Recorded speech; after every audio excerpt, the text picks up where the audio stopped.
Dear students, आज हम 10th class की मैथ का एक्सरसाइज नंबर 1.4 का क्वेश्चन नंबर 1 करने जा रहे हैं। बहुत ईजी है, इंटरेस्टिंग है। एक्सरसाइज 1.4 है। फर्स्ट क्वेश्चन है, find the real and imaginary parts of the following complex numbers. ठीक है जी, आपने इन सारे पार्ट्स को सॉल्व करना है और इनमें जो है आंसर में फाइनल स्टेप में जो है आपने रियल और इमेजिनरी पार्ट्स को सेपरेट करना है। जस्ट इतना ही है।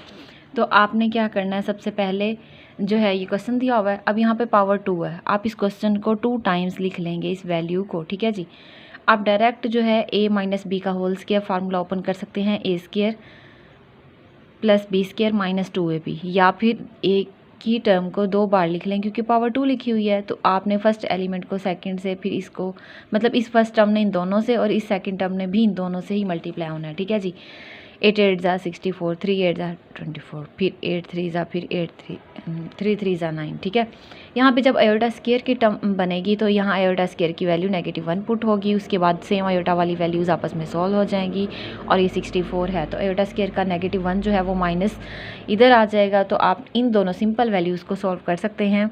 तो ये आपका 55 आंसर आएगा। ठीक है जी, और ये आयोटा वाली टर्म एज इट इज़। तो ये जो पार्ट है बगैर आयोटा की, ये आपका रियल पार्ट कहलाता है। ये 55 आंसर है। और आयोटा के साथ जो आंसर वैल्यू पड़ी होगी ना, वो आपका इमेजिनरी पार्ट्स कहलाएगा।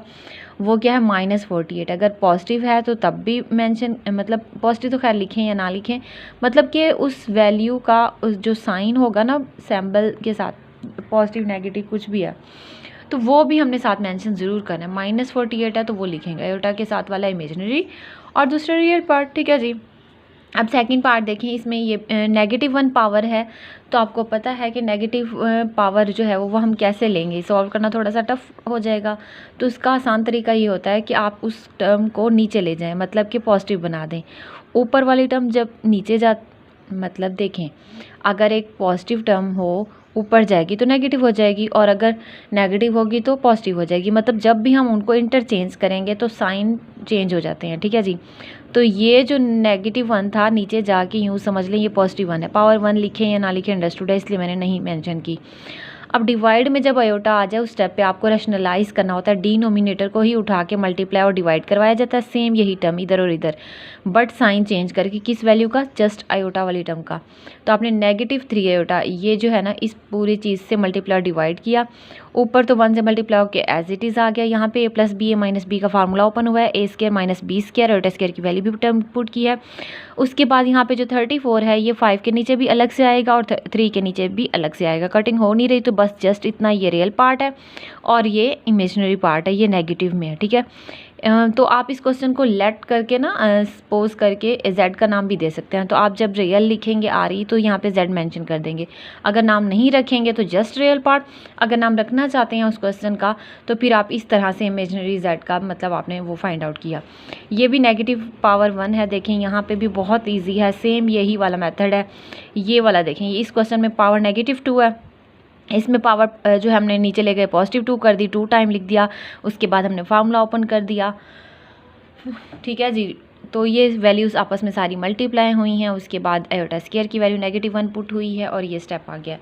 उसके बाद जो है ना हमने क्या करना है, ये देखें वही रैशनलाइज वाला स्टेप आ गया, रैशनलाइज किया है। उसके बाद यहाँ इस स्टेप पर आ गए। अब इन दोनों को सेपरेट मेंशन कर दिया है। इसी तरह ये रियल और इमेजिनरी पार्ट बता दिया। फिर एक और पार्ट आ गया। अब इसमें क्या है, -1 पावर है, तो आपको पता है कि नीचे ले, मतलब इसको अल्टरनेट उल्टा कर देना है। ठीक है, पहले जो टर्म्स थी उनमें क्या था कि सिंगल एक ही टर्म थी तो हम 1/, कर रहे थे।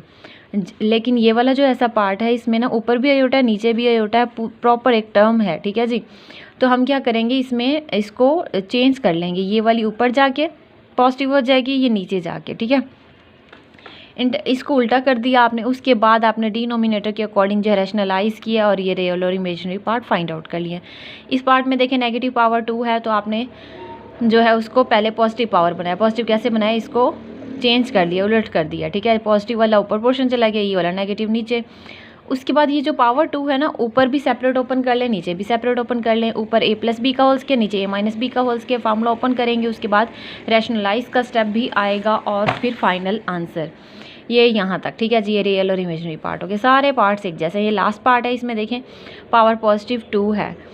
अच्छा, इसमें ऐसा भी हो सकता है कि आप जो है पावर बाहिर इसको ओपन ना करें, मतलब एक बड़ी ब्रैकेट लगा लें और अंदर ही रैशनलाइज करना और वो सारी सिंप्लीफिकेशन इससे पिछले पार्ट में भी वो सारा कुछ करके एंड में ये पावर 2 ओपन करें, तब भी क्वेश्चन सॉल्व हो जाएंगे। मैंने जो मेथड किया, मैंने स्टार्ट में ही सारी पावर्स ओपन कर दी हैं, ऊपर पावर a माइनस बी का होल स्क्वायर और नीचे a प्लस बी का होल स्क्वायर, फार्मूलाज ओपन किए हैं। उसके बाद इस स्टेप पे आके रैशनलाइज किया है, आयोटा स्क्वायर की अगर टर्म बनेगी तो वो -1 यहाँ पे पुट करेंगे।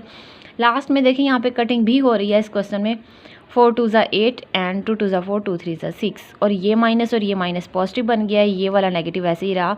तो रियल पार्ट आपका क्या हो गया, -2 और इमेजिनरी क्या हो गया है आपका 3/2।